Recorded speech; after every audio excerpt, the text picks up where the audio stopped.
వెంకటేష్ అంటే మరో 30 ఏళ్ళు వెనకకెళ్ళిండు. సినిమా మొత్తం కేక సాఫ్ట్ దింపేసిన మొత్తం కాక వెంకటేష్ సినిమా 175 రోజులు పక్క 500 నుంచి 600 కోట్లు కలెక్షన్ పక్క. అన్నిటికంటే సూపర్ సినిమా. ప్రతి ఒక్క ఫ్యామిలీ చిన్నపిల్లలు పెద్ద పిల్లలు లవర్స్ అందరూ చూడాల్సిన సినిమా భయ్యా. వెంకటేష్ గారిని ఎట్లా చూపించారంటే ఈ సినిమాల కంటే మించి చూపించలేరు ఎవరు. ఏ డైరెక్టర్ కూడా మించి చూపించలేడు. పడుతూ కుర్రాడు అంత యాక్టివ్ గా చేసిన సినిమా అంటే బొమ్మ చింపేసిన 175 రోజులు పక్క 500 కోట్లు దాటేస్తుంది. మొత్తం చింపి చింపి చింపి పడేసాడు. మొత్తం చింపి అంటే చింపి పడేసాడు. మొత్తం వెంకటేష్ గారు అంటే సూపర్ భయ్యా. భయ్యా సెకండ్ హాఫ్ ఇంకా కిరాక్ ఉంది.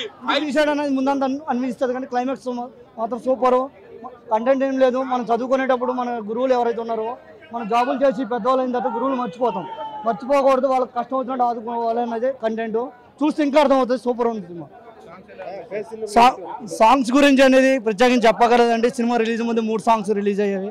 ఒక్కొక్క సాంగ్ గోదావరి గట్టు మీద రామచిలకన్ రమణ గోగుల్ గారి పాట ఎట్లా ఉందో చూసాము. తర్వాత రామజోగేశ్వర గారిది, నెక్స్ట్ వెంకటేష్ గారి పాడిన పాట. ఇన్నాళ్ళు విక్టరీ వెంకటేష్ అనుకున్నాం కానీ ఈ సినిమాతో సింగర్ విక్టరీ వెంకటేష్ అని పేరు కూడా వచ్చింది. సాంగ్స్ గురించి ప్రత్యేకించి చెప్పగలదు. సినిమా అయితే సూపర్ అండి.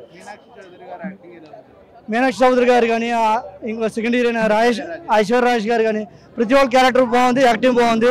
సినిమా గురించి యాక్టింగ్ గురించి చెప్పడం కన్నా లైవ్లో సినిమా చూస్తే ఇంకా అర్థమవుతుందండి. సూపర్ మంచిగా నవ్వుకుంటూ చాలా హ్యాపీగా సినిమా చూసామండి.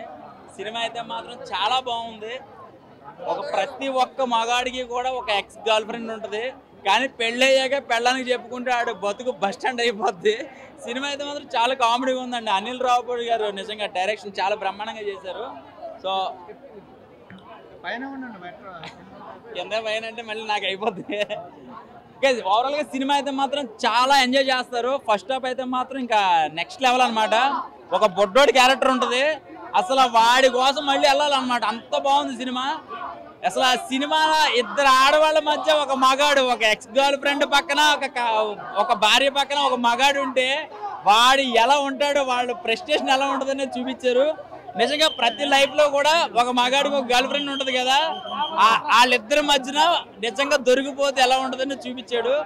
అది సినిమా అంతా కూడా ఒక లైన్ కాకుండా ఒక గురువు కోసం కానీ, ఒక ఎమోషనల్ కానీ, ఒక సంక్రాంతి కోసం కానీ అన్నీ కూడా చాలా బ్రహ్మాండంగా ఉంది సినిమా చూస్తే.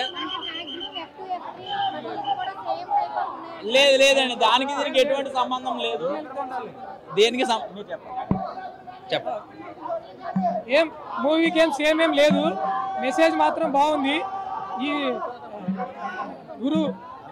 గురువుని ఎట్లా గౌరవించాలి అనేది బాగా మెసేజ్ ఇచ్చాడు. ఫ్యామిలీ ఓరియంటెడ్ కూడా బాగుంది. పిల్లలు బాగా సపోర్ట్ చేశాడు. భార్యాభర్త ఇద్దరి మధ్యలో ఎట్లా గొడవలు ఏదైనా వస్తే ఎట్లా పేషెన్సీ లెవెల్లో పాటించాలనేది కూడా బాగా చెప్పాడు. బెటర్గానే తీసాడు. ఓకే, ఎప్పుడు సంక్రాంతికి బాగానే హిట్ అయింది. బాగా హైలైట్ పాయింట్ గురువుని బాగా చూపించాడు.